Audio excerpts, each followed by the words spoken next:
Over 2 million people live in Riverside County without a local news perspective. Until now. Spirit of Innovation, bringing you the need-to-know and good-to-know local, regional, county news, creating community and inspiration for business and residents.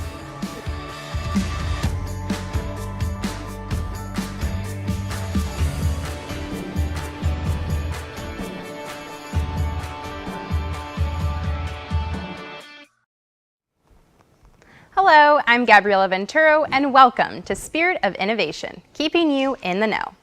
Coming up in today's episode, as we look towards Veterans Day to honor our soldiers, we explore the ongoing support services available to them.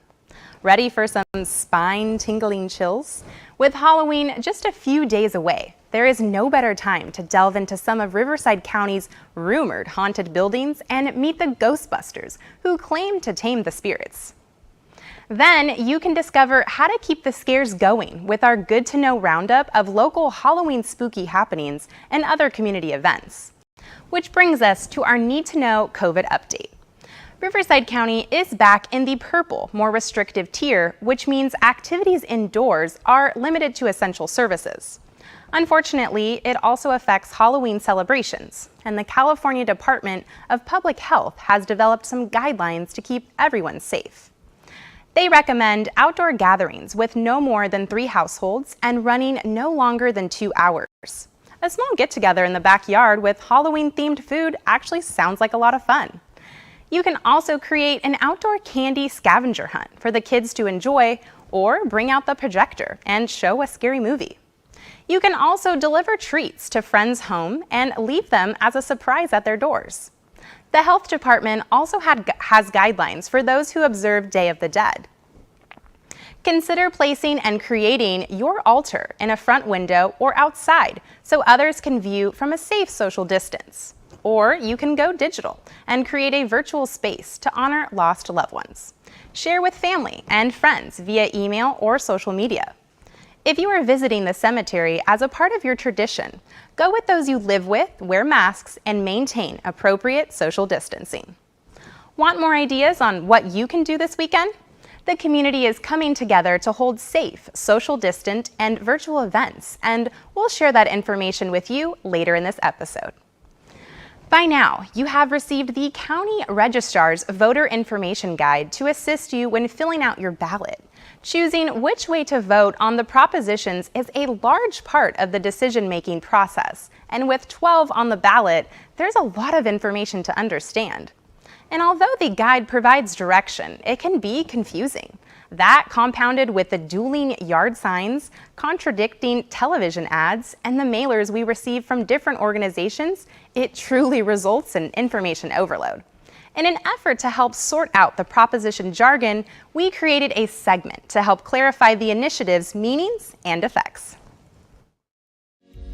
It's understandable if the 12 head-spinning propositions on the 2020 ballot are triggering a sense of déjà vu, due to the fact a couple of them aim to revise or reverse previous ballot measures. From attempting to amend the California Constitution to a referendum on cash bail, there's a lot going on. Let's break it down. Proposition 14, borrowing funds for stem cell research. A yes would approve $5.5 billion in bonds to help those with brain and nervous system diseases. Opposers say that California is not in the position to take on more debt. 16 years ago, California approved a similar bond request. Proposition 17, parolees who have been convicted with a felony granted the right to vote. A yes would also allow parolees to run for office if they are registered to vote and have not been convicted of perjury or bribery. Many other states allow parolees to do so, but opposers say they need to prove they are rehabilitated before making such decisions. Proposition 18, the voting age amendment. A yes would allow 17-year-olds who turn 18 at the time of the next general election to vote in the primary and special elections. Opponents say they are still children and heavily influenced by their parents and teachers. According to Ballotopia, as of June 2020, 18 states, along with Washington, D.C., allowed 17-year-olds who will be 18 by the time of the general election to vote in primary elections. Proposition 23, kidney dialysis clinic rules to be reconsidered. Dialysis centers stay open long hours to accommodate the several patients in need. This prop would require at least one licensed physician to remain on site at a center during operating hours, stating care provided must be the same for all patients and no discrimination against source of payment for all care. Also, all infections will need to be reported to the state health department. Those for the prop say it will increase quality care, and those who oppose say it will cause medical costs to be increased and a shortage of physicians who are needed elsewhere. Proposition 24, new consumer privacy rules. A yes vote would be giving consumers new rights in sharing their personal information and to correct inaccurate information. However, consumers will still have to opt out of information sharing, and if they do opt out, it puts in place a mechanism that allows businesses to charge consumers more if they don't sell them their data. Opposers say the measure doesn't do enough to protect consumers on social media platforms. Proposition 25, cash bail. This isn't a new proposal. 2 years ago, the state legislature passed a law to end cash bail. This allows judges to release most misdemeanor suspects while they await trial. However, prior to the law going into effect, the bail bonds industry received enough signatures to place the law on hold, which is why it is on the ballot today. A no vote would restore the money bail system, and a yes would put the law into effect. We thought we would bring in some community leaders to help explain the rest. Today, we have with us Joan Donahue, president of the League of Women Voters, Riverside. We'll start with 16. It was placed on the ballot by the California legislature and would repeal Proposition 209, which banned preferential treatment by public colleges and other government agencies based on race, ethnicity, and sex. Those in support of Proposition 16 say, despite living in the most diverse state in the nation, women and people of color currently are discriminated against. Prop 16 is one obvious step in the right direction that goes right to the heart of systematic racism. In opposition, the state should treat everyone equally. When deciding who gets into college, who gets a government job, we should not favor one racial or ethnic group over another. Prop 20 would require that the Parole Review Board consider additional factors, such as a felon's age, marketable skills, attitude about the crime, and mental condition, as well as the circumstances of any previous crimes. Those in support, Keep America Safe is the main coalition. They've raised $3.5 million. They say Prop 20 would not increase the prison population. It would only ensure that people convicted of these crimes serve their full sentences. Prop 20 will help stop car break-ins, shoplifting, and other theft that has been on the rise.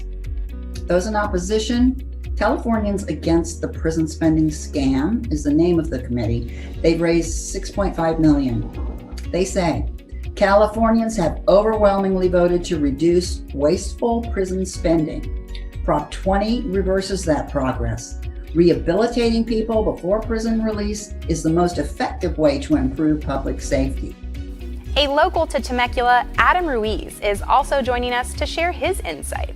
Adam is currently running for Temecula City Council. He is a commissioner on the Community Services Commission for the City of Temecula, Government Affairs Director at SRCAR, Chair of the Southwest California Legislative Council, and first Vice President of the Murrieta Temecula Group. The first ballot proposition I'll talk to you about is Proposition 15. This is commonly known as the Split Roll Initiative. And Prop 15 seeks to separate residential real estate from commercial and industrial real estate and the Prop 13 protection that goes with each one. So if you're voting in favor of 15, you are saying that you want the commercial and industrial buildings essentially to be reassessed every couple of years at current market value. If you're voting against 15, you want to leave things the way that they are. The next ballot proposition is Proposition 19. This one is another potential property tax issue that we'll be looking at here. A little bit unique to the County of Riverside because we currently have what's known as Prop 60 and Prop 90. And what those propositions do is they allow a homeowner that's 55 years or older to transfer their property tax base when they move either to another property in Riverside County or to one of the other 10 counties that participate in the program throughout the state of California. What Prop 19 is looking to do is to basically eliminate Prop 60 and Prop 90 and make the transfer of your property tax base open anywhere across the state.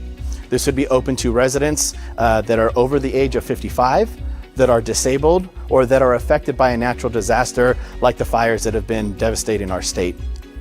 There's no real controversy with the portability. Anyone that should have that ability to transfer that tax base. The other benefit to 19 is that you would be able to use this 3 times, where currently you're only allowed to use it once. And you could buy a property that's more expensive or less expensive, where currently it has to be of equal or lower value. On the other side of Prop 19, however, is a loophole, if you will, that's being taken out, which is known as the inheritance tax. So currently, if you leave a property to your child or to your grandchild, they would inherit your current property tax base. So if you've had a property in the family for many years and that low tax has just kind of been accumulating there, you would be able to transfer that low tax base to your child or to your grandchild. With Prop 19, they would specify in there that the only way you could transfer that tax to them would be if they were to occupy the property. What Proposition 21 looks to do is to give power to cities and counties to have their own influence on rent control on properties that are 15 years and older. Part of the challenge really with rent control is that if you put limit on what landlords are able to do or able to charge, it doesn't make it attractive for them to continue to offer property, number one. And number two, if they're told that they can only increase by a certain amount under certain parameters, a lot of the landlords want to protect their investment. So they may actually see increased rates while they're allowed to, even with a good tenant, to protect themselves for what's going on later down the road.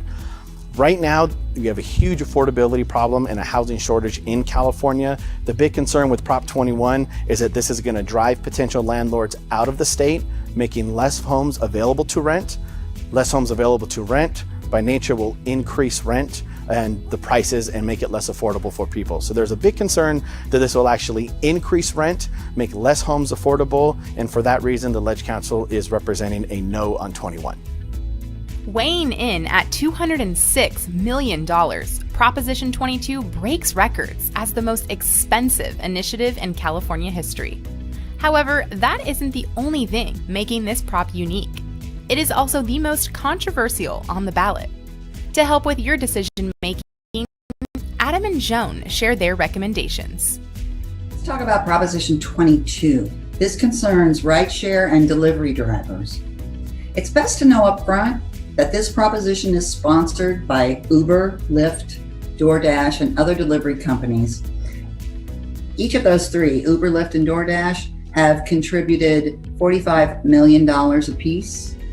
This measure is a brazen attempt by some of the richest corporations to avoid paying minimum wage, health care, paid sick leave, unemployment insurance, and workers' compensation coverage.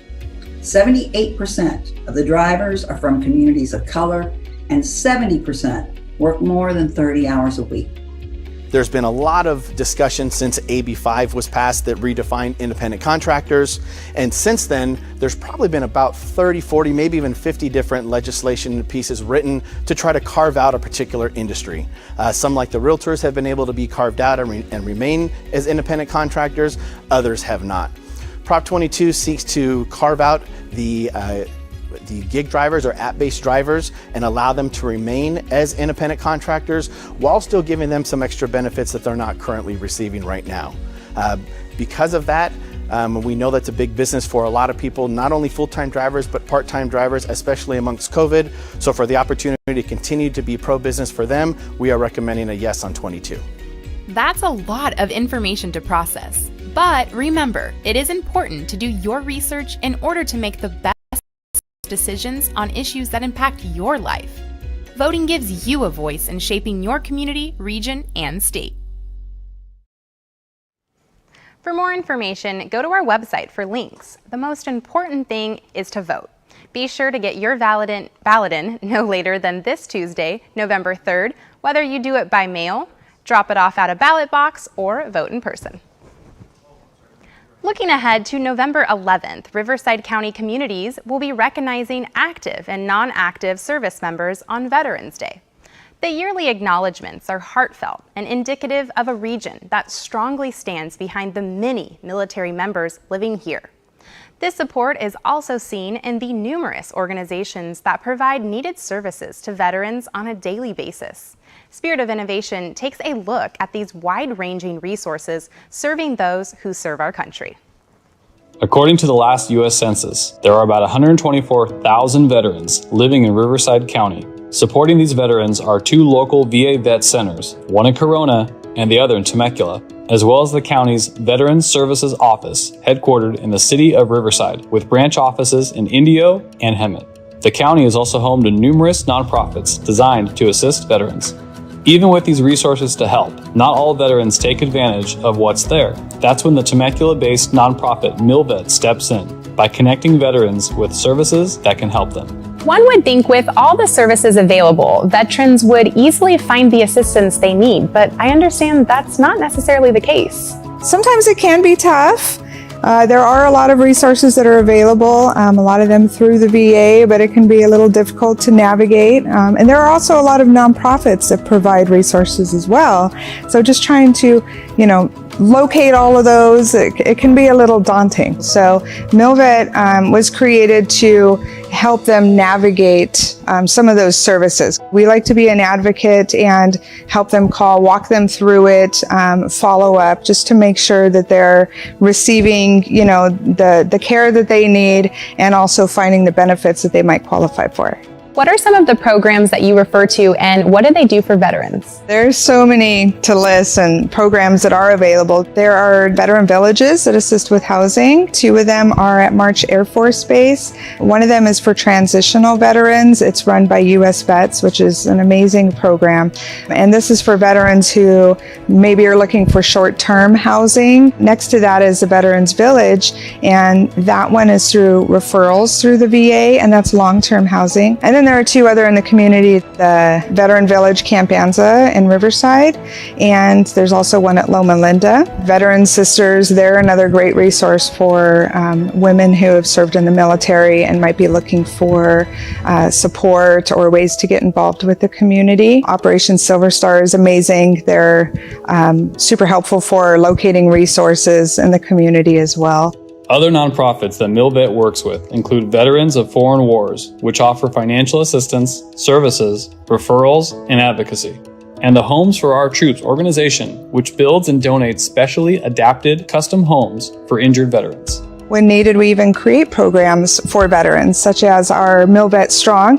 We partner with Progressive Health and Performance and veterans or active duty military who are looking for fitness or rehabilitation. We provide that at no cost through our program together. Individual community members have also stepped up to support military servicemen and women through MilVet's Care Packages program. We send out military care packages to troops deployed overseas, and it's every single month that we do this. They all have different needs. So we wanted to be able to meet the need and make it very personalized, individualized, and it's filled with letters from the community, youth, Girl Scouts, Boy Scouts. If anybody wants to even just write Christmas cards or just a letter saying, hey, we support you, we're thinking about you, stay safe. If you want to donate items, we accept those as well. There's a lot of different ways to get involved, and it makes a huge difference overseas. I mean, just a letter, in a box can really, just make a service, person's day, week, month. And they send us letters back too, and that's super special. If you know a veteran or service member who could benefit from any of these opportunities, let them know what's available. Riverside County's services can only help those who are aware of them and are strengthened with community support. You can show your support for veterans by visiting the City of Murrieta's 12th Annual Murrieta Rotary Field of Honor, November 7th through the 14th. This display of 2,020 American flags in Murrieta Town Square Park is not to be missed. Opening ceremonies are scheduled for 9:45 a.m. November 7th. Go to our website for the schedule of events, and while you're there, you can also check out the links to the veteran-related nonprofits we mentioned in this segment. With Halloween just around the corner, it's that time once again for us to check out some ghostly spirits that are said to take up residence here in Riverside County.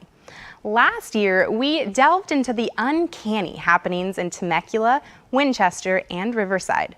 This year, we take a look at the spookier aspects of Murrieta and Lake Elsinore, and the people you might want to call if you find yourself haunted. Given Riverside County's rich history of paranormal activity, it isn't surprising that ghost hunting crews have popped up in the area to counter the lost or frightening spirits whom they believe may be disturbing its residents. We are here at Ghost Rescue Crew's headquarters in Lake Elsinore to learn more about how these Ghostbusters operate and what they found on their quest to clear unwanted spirits from local family homes and businesses. I got into it because it sounded exciting, and then when I got into it, it was more than that. You know, it's helping families find peace. The building that houses the Ghost Rescue Crew is open to the public and originally belonged to Lake Elsinore's first postmaster. And as you would expect, it's rumored to have its share of ghosts as well. Can you tell me if Mr. Neblit's here, the postman? Is he here, yes or no? Yeah. Yeah, when I got here right away, I was moving in and I heard, "Thank you," in my ear. I'm like, whoa, all right, it's already starting. There's activity in the attic right now. My kids will hear footsteps constantly up there.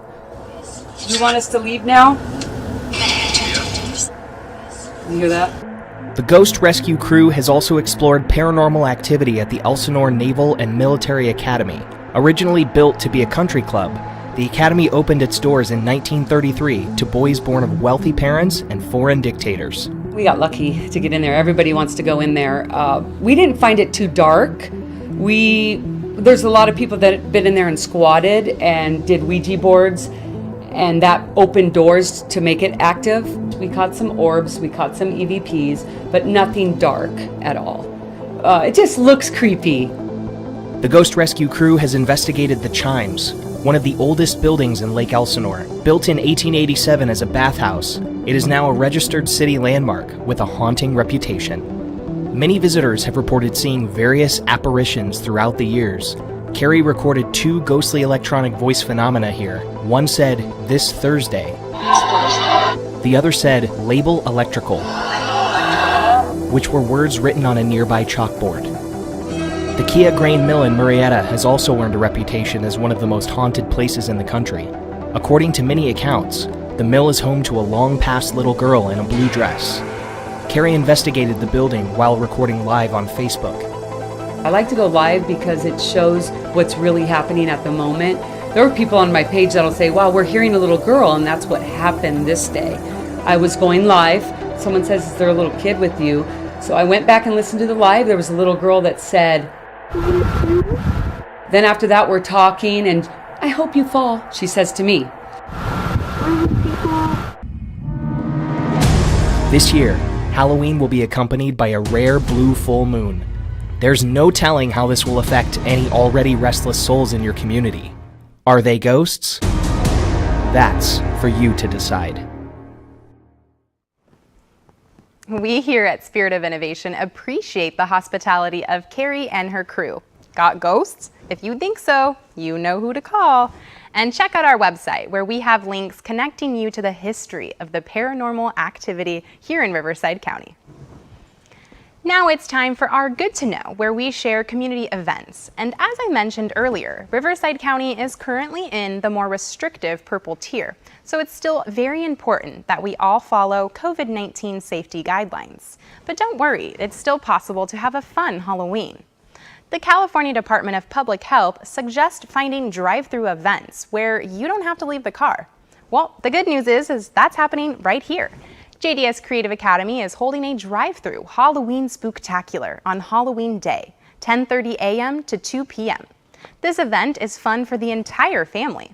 You'll receive a bag of treats that includes a fun haunted studio take-home interactive video experience. Come in your most creative costumes for a chance to win one of 5 fabulous prizes. The categories are Best Family, Adult, Teen, Child, and even Pet. Can't make it? Then snap a selfie wearing a costume and post to social media with the hashtag JDSCA Haunted Studio. We cannot wait to see your imaginative creations, and good luck! Since blood donations are still very much needed, this event is also a blood drive. You can make an appointment through Lifestream Blood Bank. Go to lstream.org/JDS. Now the fun is free, but monetary and/or blood donations are welcome. Go to jdscreativeacademy.org for more information. There are other exciting haunted happenings going on, and here to tell you more is JDS Creative Academy pre-apprentice Erin Porras. Thanks, Gabby, for this year's socially distant Halloween. What's better than taking the family on a drive-by tour of the best or creepiest dressed-up houses in Riverside County? The City of Temecula's website lists all the Temecula and Murrieta homes that enter the city's Halloween home decorating contests. The interactive map will direct you to the winning displays. The harvesting community in Temecula is well known for having some of the spookiest homes in the area. As you drive around, don't miss Balboa Drive, where you can check out some very creative Halloween decorations. In the city of Riverside, a home located at the corner of Chapman Place and Magnolia Avenue has been catching notoriety for its flaming Pirates of the Caribbean display. It's so realistic that people have called the fire department. The homeowners will have it up through Saturday. For an immersive haunting experience, check out the Tent of Terror Haunted Maze at 44134 Acacia Avenue in Hemet from 7 to 11 p.m. Those easily frightened or intensely afraid of clowns may want to skip this very scary experience. Attendees are required to wear masks at this event. Be aware of social distancing as you walk through. Keep in mind that some locations may have last-minute updates due to changing circumstances. Visit the attractions website and/or social media before going to double-check that they are open. If you prefer to stay home, you'll be happy to know that many organizations have gone virtual with their celebrations this year. Lake Elsinore Studio 395 Day of the Dead Traditions and Celebrations event will be available to view on their website tomorrow, Friday, October 30th. Artists will show Day of the Dead artwork, explain the altar building process, and perform an excerpt from a play about the holiday. The good thing about virtual events is that we can join in, no matter where they originate from. The Kate Andrews Pumpkin Prowl broadcast from Upside Down Halloween. This fun for all ages event includes a range of activities, crafts, musicians, children's entertainers, and a dance party. Register at Eventbrite, then tune in to live stream Saturday, October 31st from 2 to 6 p.m. Back to Gabby for more good-to-know information. Thanks, Erin. And in an effort to more fully support students who are distance learning, the City of Temecula is installing 3 Wi-Fi gardens in Rotary Park, Margarita Community Park, and the CRC Amphitheater. Wi-Fi access will soon be available daily from 7 a.m. to 7 p.m. Now, these hotspots are located in areas covered by security surveillance to help ensure the safety of youth using the service. Additionally, the city is partnering with the school district to recruit qualified volunteer tutors. Southern California Edison encourages students to apply for their 2021 STEM college scholarships. Every year, SCE awards $40,000 in scholarships to 30 high school seniors who excel in math, science, technology, and engineering to help them become leaders in innovation. Get your applications in by the December 14th due date. Riverside County Department of Animal Services has received a $10,000 grant to help cover the cost of spaying and neutering, as well as other health services for pets.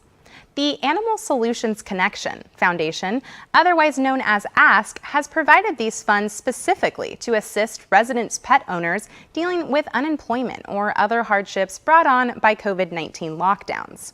If you need assistance with your pet's health, call your nearest county animal shelter. Now, if you're running low on food, stop by Patterson Park in Riverside, where the Parks, Recreation, and Community Services Department will begin distributing produce and non-perishable food items on Tuesday, November 3rd at 8:30 a.m. Funding is by the CARES Act through the Food Resiliency Programs. Each family will receive 2 medium-sized boxes until supplies run out. Riverside County girls interested in joining the Girl Scouts? Don't miss the Girl Scouts virtual Fantasy Fairy Forest Party. Girls from grades K through 5 who are considering becoming a scout can immerse themselves in fairyland, take part in fairy crafts, and learn about proper outdoor manners. Multiple dates available, and details are on Eventbrite. Celebrate with Waves on November 7th from 12 to 4 p.m. at their Temecula headquarters for a Veterans Day barbecue. This event includes refreshments, raffle prizes, and family activities. The Waves Project is a nonprofit established to provide opportunities for veterans with service-related disabilities and their families to experience scuba diving. RSVPs and following COVID protocols are required. Another Veterans Day celebration is being hosted by the 245th Marine Corps at the Last Chance Inn, located in Norco. Enjoy an Italian buffet, face painting, cornhole, and raffle prizes. The fun starts at 1 p.m. on November 7th. And finally, join the Menifee Valley Chamber of Commerce at the Menifee Lakes Country Club on November 13th for the 2020 Annual Patriots Cup Golf Tournament. Sponsorship opportunities are available. And thank you so much for watching Spirit of Innovation. Be sure and stay connected to our social media for our social updates, and listen to our SOI training crew with the JDS Creative Academy news update on the radio station 102.5 The Vine. You can find Spirit of Innovation on local TV stations throughout the county, YouTube, all social media platforms, and our website, spiritofinnovation.org. Follow the hashtag JDS Family to stay in contact with us. And we love hearing from our viewers, so let us know if there's a Riverside County issue or happening that you want us to cover. Thanks again for watching, and from all of us here at JDS Creative Academy, stay safe and healthy. SOI out.